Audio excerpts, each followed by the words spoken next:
Check this out. Just this morning, actually, I heard it. Theo Vaughn had Tony Robbins on, and Tony Robbins was explaining 3 things you can focus on that could possibly cure depression. Stanford has approached him. They're doing a huge study now based on this theory that he's been working on for years and years and years with millions and millions of people. Here is not Theo Vaughn, but here is Tony Robbins talking to Theo Vaughn and explaining a situation about how 2 people can be in the exact same situation but react differently. So whatever you focus on, that's what you feel. If you're supposed to meet your boyfriend, girlfriend, husband, wife, whoever at 7 o'clock, you get there at 7, they're not there. Some people are pissed off. Some people are worried. It's the same event. If it's 7:30 and they're not there, they've not called, they not text. Now what are you feeling? Some people go, I'm really pissed off. I'm really worried. I'm really single. You know, I'm really single. It's 8:30, I haven't showed up. I'm full. I didn't wait for the bastard. You know? But the point is, whether you're angry or whether you're worried had nothing to do with the event. It's the habits of your mind. The person who's worried thinks, well, maybe they're in a car accident. The person's pissed off. They did it again.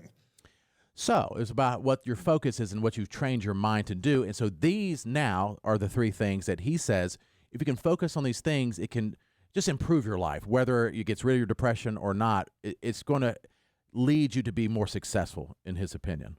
So the first decision you make is what are you going to focus on? And most people have patterns of focus. So there's 3 I'll give you, your audience can test out. Do you tend to focus more on what you have or what's missing? Okay. Katie? What's missing? Me. What's missing? Jason? Both. What's missing? Both. All right, let's go to Squid. Stop. Stop. What's missing? Stop. Matt? Both.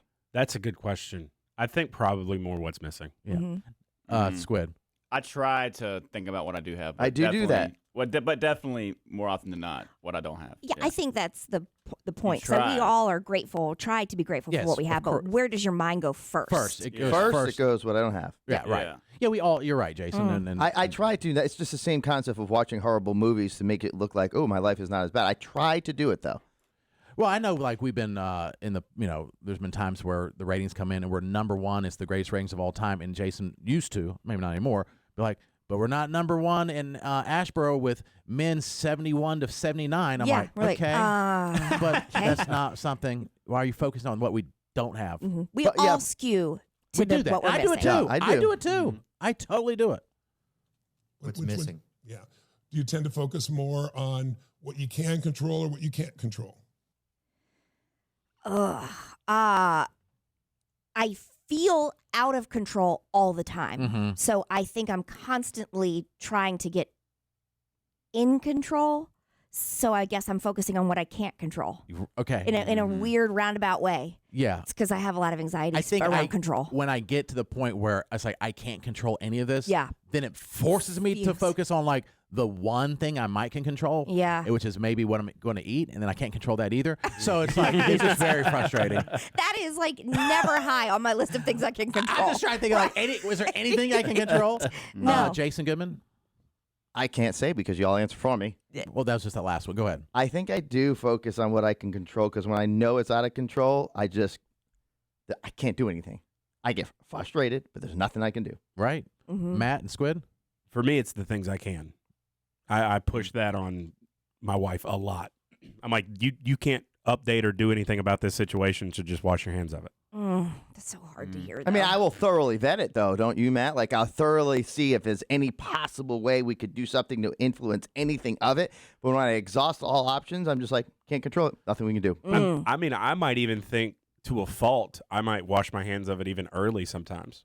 Because I'm just like, it's not worth the time, energy, or effort that it's going to take to change the situation. It's going to be a lot of back and forth. It's going to be a struggle with this person to try to change this, so why bother?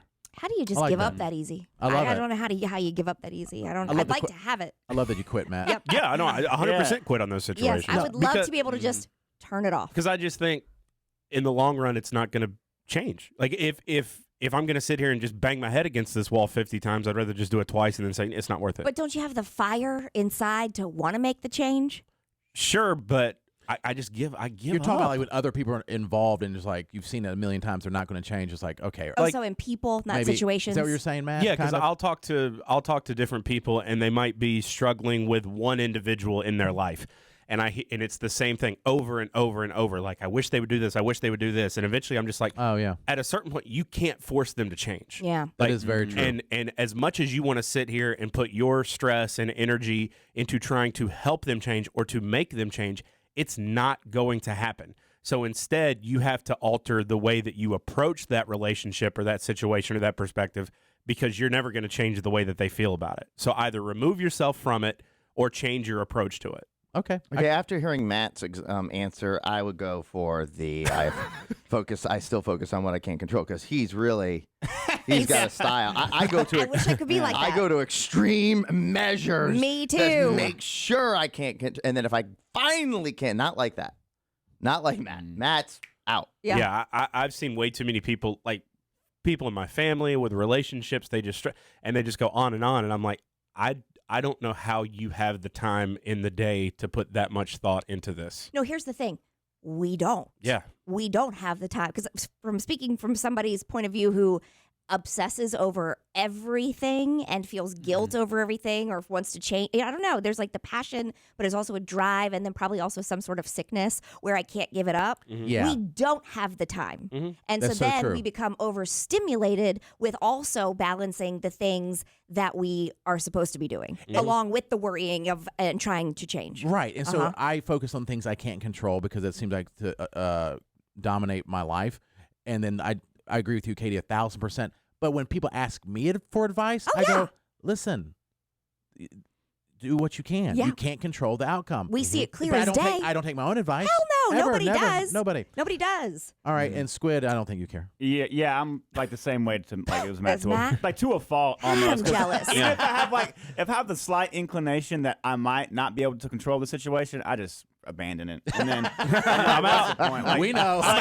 Because if it We robs know. my peace of mind, I'm like, It's just not even an option. Yeah. I wish I could live this way. Maybe that's why Yeah. you and Matt are more laid back and seem Yeah. to probably will Yeah. live a lot longer. But I do think there are times that doesn't always play out in my favor. Like, I'll wash my hands and be less stressed about a situation, and people are like, why don't, it seems like I don't care enough. It's like, why don't you care more? Why don't you try Yeah. more with this situation? And I'm like, because the effort and energy that I'm going to put into it is not worth the return I'm going to get on the other side of it. Yeah. It's probably actually a healthy way to think It of it. seems. All right, and then the third thing, according to Tony Robbins, is a huge study now going on at Stanford about how this could actually cure your depression on things you focus on. Probably what I can control but it's out of desperation because I feel like I have to control everything. Well, that's not a bad thing. You can't control everything, right? It's an illusion, but you can influence so much. You can control everything in you. Okay. And then the third I like how you said that. You can't control things, but you can influence. That's all you can do. Is so you can give advice, you can try to persuade and, maybe show people, or even as people or to situations. But then he said, ultimately, you got to control what's in you. third one, do you tend to focus more on the past, the present, or the future? All right. Katie, Past. me, past. Future, never the present. Oh, never the present. Maybe But that's what I should always say. the- Never yeah, the present. Never the present. It's the future or the past. But And it's when I say mostly never the past. present, it's not it's what's next always for me. Okay. So Always for me. Does that you think that robs you of Yes. enjoying things while it's happening? Absolutely, Yeah. 100%. And the high of the, like, say it was the ratings. The high of that is so short lived of what it took to get there, and it's on to the next. That's a little depressing. Yeah, I guess I should say I really enjoy the present, and I can enjoy when I'm doing something I really love or I'm having a good time. I'm really into it. I'm not thinking about anything else. But as soon as I'm not doing something I enjoy, I'm stuck in the past. I'm like, this house I had, and Dwelling on things. I could have all this equity in this and this 401k thing and the divorce. It's like, and it's not going to do anything except for like hopefully learning from it, which probably won't. All right. Dwelling in the past, that's one thing.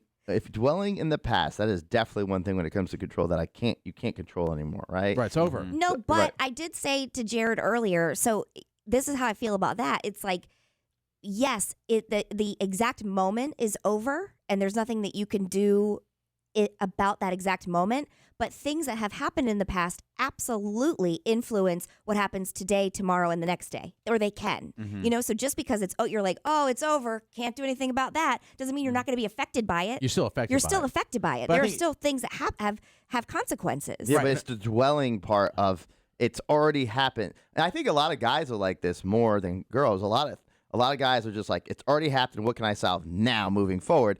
where girls kind of, it's like they don't look like for answers for a guy to give you a solution. You just like to vent about it a little bit Well, more. that's true. Yeah, because we have to work through it and try to and do figure it out eventually. But it's like I have to have the resolution in my own mind. I think you can reference the past. I think the problem is when you start dwelling. Yes, the in the dwelling. past. Yeah. And I've definitely done that. And I'm like, well, if this didn't happen, then I'd be so much better off financially in this and this and blah blah blah and all. And it's like, well, I'm not. It didn't. Yeah. But what can I learn from it? And then Katie did say off there, which I think is good. A lot of people who've been through difficult things, and most people have. If you can use it as a source of fuel and fire, and like it may almost a chip on your shoulder to do better. Yes. Then that's good too. What about you, Matt and Squid? I focus more on the future than the past. Okay, Squid. What about the present? I'm making an effort if I'm doing something to really try to be in the moment. So, like if I'm at a concert or doing something with my son, or I try not to have like be focused on my phone or like taking pictures of something. I try to live it versus take pictures of it to see it later. I 'Cause love I that. can go back and do that later. I can't do that. I need to do when that I'm more. when I'm actually watching it, say I'm at a Frankie Valley concert. In the back Yes. of The my wildest concert mind, of the year. So wild. in the back of my mind, while I'm in the moment, in the back of my mind is like, I'm definitely going to be looking up this on YouTube to see if anybody got it later. Oh, With I any see. event, Okay. with anything. Yeah. Uh-huh. Social media has created that where we have Yes. to get all the stuff. Mm-hmm. And Squid. I feel like I'm like pretty, like maybe 33%. I'm like, oh, past, present, and future. But I feel like I'm kind of like you, Jared, in the sense that when I'm doing something, like I'm in there in the You moment. are. I am. I'm in the moment. But like, yeah, when I'm by myself, I get either nostalgic Mm-hmm. or stressed about the future. And especially if I'm scrolling on TikTok, it'll be some video about, oh, remember this from the 90s as a child, and I have some like sad background music, and I'm like, oh, I'm getting all sad. And I'm like, why the hell am I watching this right now? In the I need to go arms do of something. an angel. So, yeah, I feel like I do live in the present a decent bit, but not enough. I got you. Yeah. So it's all about focusing on what you focus on. There's some research is saying it can help you with your depression and just having it says your mind is based on behaviors and patterns, and you can change those. Yeah. You don't have to be a certain way. It does take practice and time and dedication. Tony Robbins says every day. You got to really focus every day on these things. Well, you know, Gary Vee, he says that Who's Gary Vee again? he's the guy that owns, well, he's Squid's boy, but he owns wine.com. Oh, okay. And he says that it's funny. I wish I heard a lot of this advice before. That's why if I was Squid, I would look at things differently. But he's basically saying, you know, you're always so worried about becoming rich in the future and what you're going to do. Just enjoy the ride. Enjoy the ride of getting there is going to make you more successful than constantly be stressing out of how to make money, how to be super successful, how to enjoy all what life is throwing at you. Embrace them. Yeah, I agree with that. Like if you're at a concert or if you're at a Tanger show, you don't wait till the end of the show to enjoy it. You're enjoying it while it's happening. Well, You should be. so, no, because go to any concert and every single person has their phone out. No, you should be. You should be. Yeah, I hate Because that. nobody does it. Right. Nobody. You go. I mean, you look at any footage from any concert. Every single person has their phone out, or they're looking, or they're recording, or anytime there's fireworks, or anytime. But now, if you go to a place where your phone is restricted, then you're forced to be in the moment. Yeah. But it's I guess my point is like when you're listening to a song, you don't wait till it's over. Like, did I like that? You're trying to enjoy it while you're listening. you try. Yeah, but yeah, you're right. Concerts, yeah, it's a different thing. So those three patterns, if you do all three of them, if you constantly look at what's missing, it's hard to ever stay fulfilled or happy. Yeah. So you have to always do something to try to make yourself happy because you're always noticing what's missing. It's Gosh, that's so true. It is true. God, that's so true. just where your focus goes. There's always something missing. There's always something that's not missing. There's always something beautiful. If you focus on what you have, you're going to be more fulfilled. Second one, if you focus on what you can control, what you do, it's why you have your own business. It's why who you are. But a lot of people focus on what they can't control. It's overwhelming. They're stressed out. They think of all those things. So if you constantly focus on what's missing, you can't control, and the past, which you can't change, what that makes is either angry or sad or frustrated or depressed. So something to think about. Yeah. And it's, but I really like, and there is, take Tony Robbins out of it. You know, science shows that your mind is like the most powerful tool and muscle and everything in your body, and it can be retrained. Because sometimes I'm like, well, this is how I react to things. Yes. absolutely. To me, I've Yeah. been trying to live in the now for 20 years, and it's almost like trying to talk yourself out of a stomach ache. For me, Yeah, I think it has to be a daily Yeah. activity, not just like, Mhm. oh, I should be doing this more. Mm-hmm. Just like hoping it's going to happen. It's not going to happen. You did that hypnotherapy once, and you felt like that worked. That's true. Maybe A little. getting a little more consistent with that. yeah, that's a good point. Yeah, Or when you go to just regular therapy, they remind Mhm. you of things, and it like the thing I was told recently, and I've shared with my therapist, and I've talked to Katie about this, and I've mentioned on the air, is when you're having negative thoughts or a troubling situation, just view it as a campfire and stop adding wood to the fire. Mhm. If you want those things, that negative thoughts, and True. I will actively now to myself. Or be driving down the road, I'm like, don't add wood to the fire. Yes. Don't add wood to the fire. It actually reminds me to like stop. but you do though, still, right? Sometimes I do. Yeah. Sometimes I don't. It's actually helped me in certain situations.